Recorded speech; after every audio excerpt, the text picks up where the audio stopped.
crypto is getting absolutely destroyed from initially being one of the most standout performers of 2021 to now having 9 consecutive red days in a row, resulting in it being almost 97% off of all-time highs. What has happened to the demise of Solana? Yesterday, I revealed that this is one of the projects that I'm looking to perhaps sell in 2023, and I set out my reasons for that in yesterday's video, which also included another altcoin which I'm slightly concerned about. Make sure you've gone and watched that video, but in this video, I'm going to cover off the question of why do I not buy the dip, because a lot of people have been asking me, with Solana this far down, having taken such a battering and now sitting below $10 after once being at $250 odd, why would I not want to buy the dip when network activity seems decent, developers still are there, the fact that NFTs are still decent on there? Why would I not still believe in this project for a huge revival? We're going to cover that off and a lot more, including some updates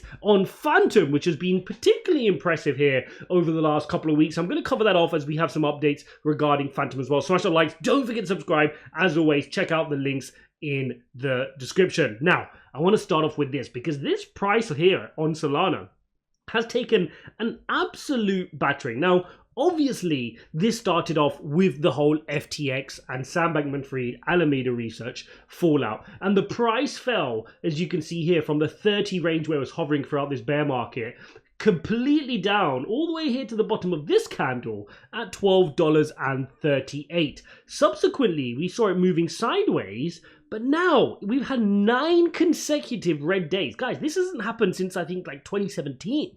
Like, this is horrible. 9 consecutive red days on Solana, now sitting at $9.40. In other words, today we are down 3.5%. Yesterday was a 12% day. The day before that, down 2%. I mean, it's just been horrible and kind of relentless for Solana, just day after day taking a battering. And a lot of people are saying, when does this price point get to a point where you cannot deny Solana, where it just becomes a price point where, you know, you'd want to buy the dip? And I agree with that sentiment. In certain projects, there becomes a time point where the price becomes so ludicrous that you think it's still worth buying. Now, the problem with that is when you're investing in crypto, you've only got a certain amount of bandwidth. And if you start focusing your bandwidth on a project like Solana, which you have fundamental concerns of, and if you want to know here my fundamental concerns, please do go watch my video from yesterday, because I do spend some time breaking down my fundamental concerns, and a lot of these concerns came well before the FTX fallout, okay? So these are fundamental concerns. Now, I don't have fundamental concerns about many of the projects I'm holding, but when I do, it makes me question my selling, and I do not take that lightly. When I question wanting to sell a project, it means my fundamental beliefs about the project have changed. And in the case of Solana, that is absolutely true. So the question then becomes, if my fundamental belief about a project has changed, do I want to waste my mental, emotional, financial, and all the other types of bandwidth on a project which may have a percentage of going back to its former glory days? Absolutely. But also is going to distract you from finding the next best gems. And that's the opportunity cost you have. And when you're new to crypto, this is the kind of mindset which will start to hold you back, because you become almost a bag holder, right? You become attached to your bag. You do not want to let go, even though fundamental beliefs have dissipated, right? It's not the project you once thought it was. Solana is definitely not the project I initially bought back in the low 20s. It's just not the same project. Right? To say otherwise, it's just wrong. It's changed. And I'll come on to a few reasons why, looking at the charts and some data. But the other thing is, if I'm just so focused on Solana maybe one day rising back, which I'm not ruling it out, I'm okay with it doing so, right? If it does so, fantastic. And I may want to buy the dip at some point. But right now, it's not the project I believe in. And unless things change, I cannot see myself buying the dip just yet. Now, if that changes, I'll make a video and I'll say X, Y, Z has changed in Solana. They're making progress. They're doing this. They're doing this. They're doing this. I now believe in it, and I want to therefore buy the dip and build down my position into a lower cost basis. But right now, that's not where I am. And so it's far better for me, instead of just sitting and hoping and DCAing blindly into a project like Solana, where the conviction has changed, to actually find the next gem. And this is the mistake people always fall for. They find a project which was once a great project, which has retraced down, and they think, if I just dollar cost average into this project, one day it's going to explode. right? But it's a logical fallacy. And oftentimes that then means you end up missing the next big project because you're just not looking out for the next big project.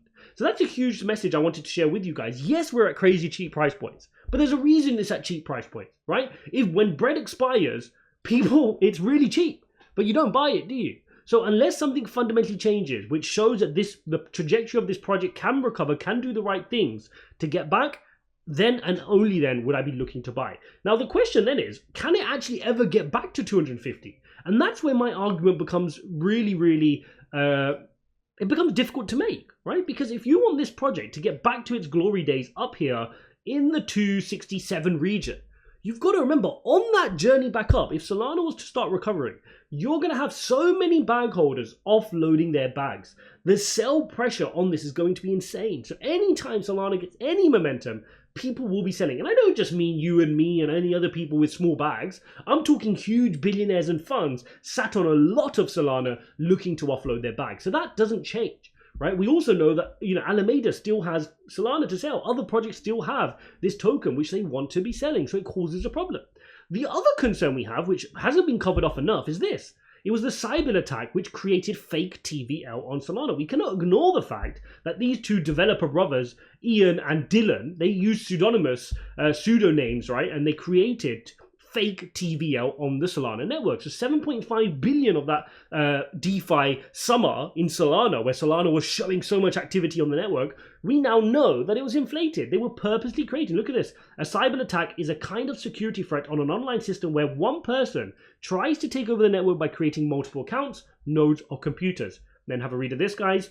Ian has been building projects as 11 independent developers to create an inflated TVL on the Solana blockchain. I devised a scheme to maximize Solana's TVL. I would build protocols that stack on top of each other such that a dollar could be counted several times. I believe it contributed to the dramatic rise of Solana. Utilized double counted assets to inflate the total TVL of the ecosystem artificially. I wanted to make it look like a lot of people were building on our protocol. So you've got all this stuff now, which we know about, which reminds you that, a lot of things had to come together, whether ethically or unethically, right? Like that one there, which led to Solana getting to that 269. So given the environment we're in, with the fallout from the likes of FTX and Alameda and the Serum network, the biggest decentralized exchange on Solana, a bunch of NFTs now bridging away onto Polygon Matic and some onto Ethereum as well, it's going to be an uphill battle. Doesn't mean Solana can't do it. And if I see things changing, maybe, just maybe, I'm not emotionally attached, maybe I will buy the dip. But right now, it does not sit on my radar. It's not something I want to be focused on because it's exactly that focus which would distract me away from finding the next big gem. And speaking about other gems which you should be interested in, let's talk about Phantom, because Phantom has really impressed me. And a lot of you guys have been saying, why haven't I been making an update on Phantom?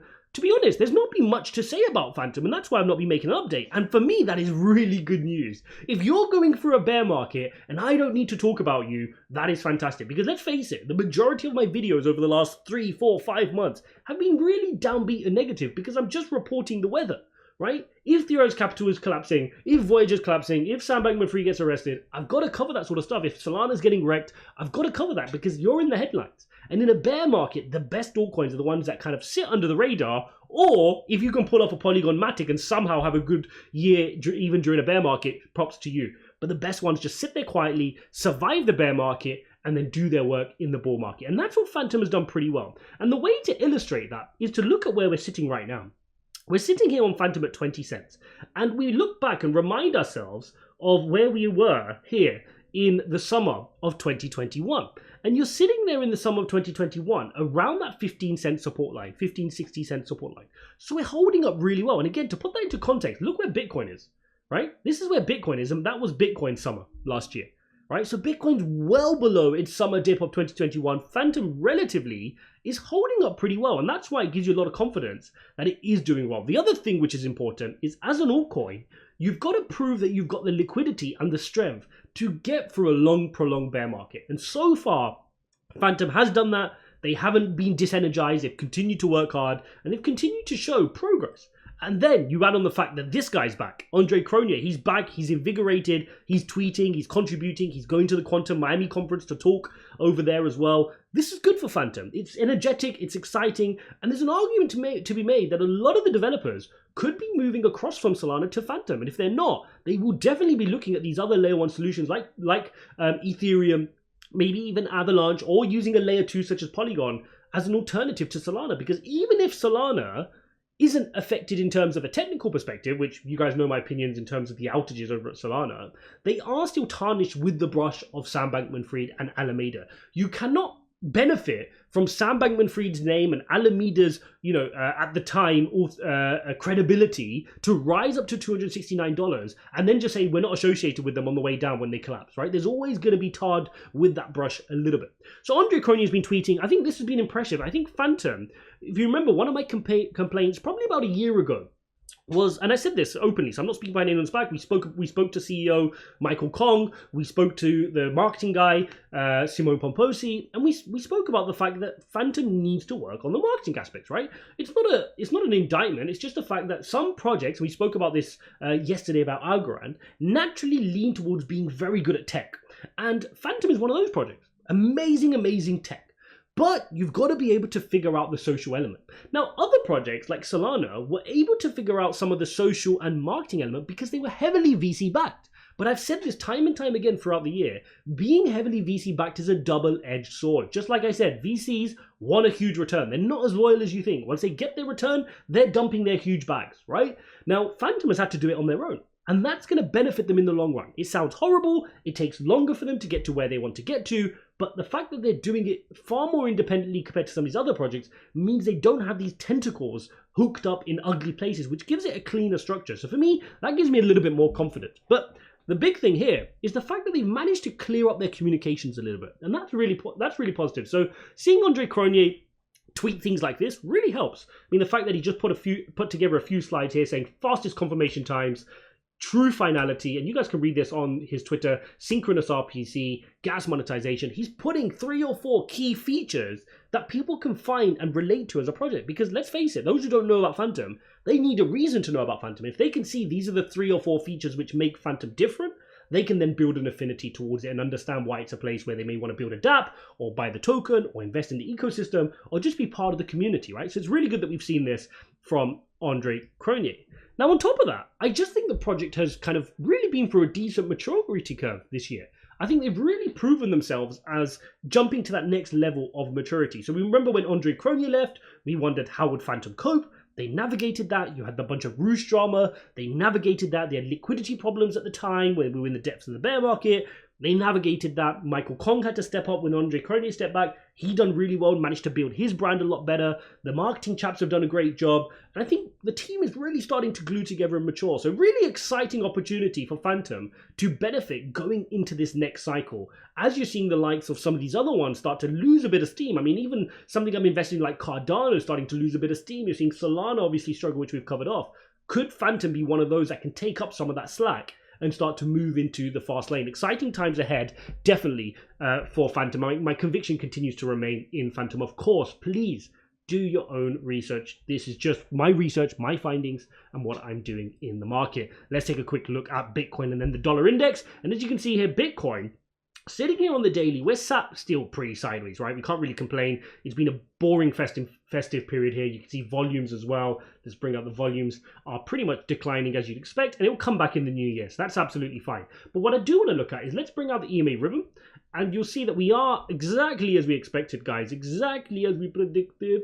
We are getting rejected here from our EMA ribbon, right? Whoa, not so exciting. Easy to predict. Run into the EMA ribbon, getting rejected. And like I said, we want to be testing these pivot points, the original ones here at around that 16,300 and maybe even coming down and testing 16,000 flat as well. Those are the levels I would be watching out for. Wouldn't be surprised if we hit those on Bitcoin. In order to build some sort of relief rally, we could be creating a bit of a double bottom, right? Maybe we want to go test these levels, bounce, test these levels again, and then do a bit of a W pattern to get out of here. But in order to do that, that means we would have to come back down and test 15,500 again at the bottoms here, which is where we initially fell to when FTX collapsed. Let's also pop out the Bollinger Bands. I think the Bollinger Bands will be useful to look at because, again, exactly as we expected played out, right? Remember what I said. When you hit the Bollinger Bands, this is a very simple yet effective tool, guys. If you haven't used this or you don't know how to use it, ijaz.uk/TA.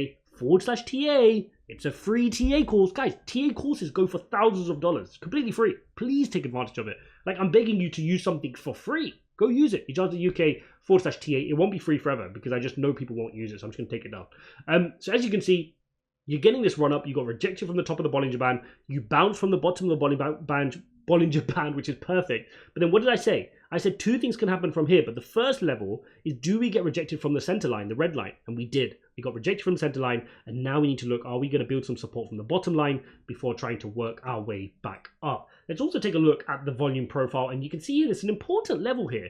We are at the point of control, which is the red line here, where the bulls and the bears are fighting for volume, and you can see that things will get a little bit easier to the upside if we can get through 17,000. And that's no coincidence, really. This 17 to kind of 17,300, 400 range is important. If we take out the VPVR, bring back my drawings, you will see that we've got to get through this level here, 17,500. And that was the low when we fell from the Terra Luna collapse. So we've got to reclaim that level as quickly as possible. If we don't, we already had one rejection, a fake out from that level. If we go back and get rejected again from that level, that's going to be a bit of a bother. We need to get above it quickly, and I want to see us work our way back into this green channel up here. This green channel is between 18,700 to 22,000. I want to see us get back in there. Then we can eliminate the FTX drama and say this was FTX, and now we're back at some normal levels. Cool. Hope you guys enjoyed this video. Hope you appreciate this update. Don't forget to check out that the dollar index actually is also at a critical level. Almost missed that. I do want to cover off the dollar index with you guys. The dollar index, remember, on the daily chart, we're doing all right. Exactly as we expected, we'd run into our daily EMA ribbon. We want to see a rejection here. So I do want to see the dollar index get rejected, whether we do something like this and then run back down. That is what I want to see. But what got me slightly excited and then kind of worried again is the fact that we weren't able to get the weekly close here on the dollar index. Remember, if we can get a weekly close below the EMA ribbon, amazing. Okay, so again, we're gonna have to wait now to this weekly candle closes to see, can we get that close below, or are we gonna bounce? What we want to avoid is this. This is the last thing we want here on the dollar index, is boom, do that. Remember, Bitcoin's inversely correlated to the dollar index. I want to see a weekly candle close so we can start our trend powerfully to the downside. Remember, every other time we've had a big correction on dollar index to the downside, Bitcoin has been able to benefit from it. So there you have it, guys. If you enjoyed this video, if you appreciate my updates on Solana and Phantom and the wider markets, smash the likes. Don't forget to subscribe. Check out the links in the description. Go watch this video here on why I have no conviction on Solana and also the other project which is worrying me going into 2023. Thanks for watching, guys, and I'll see you in the next one.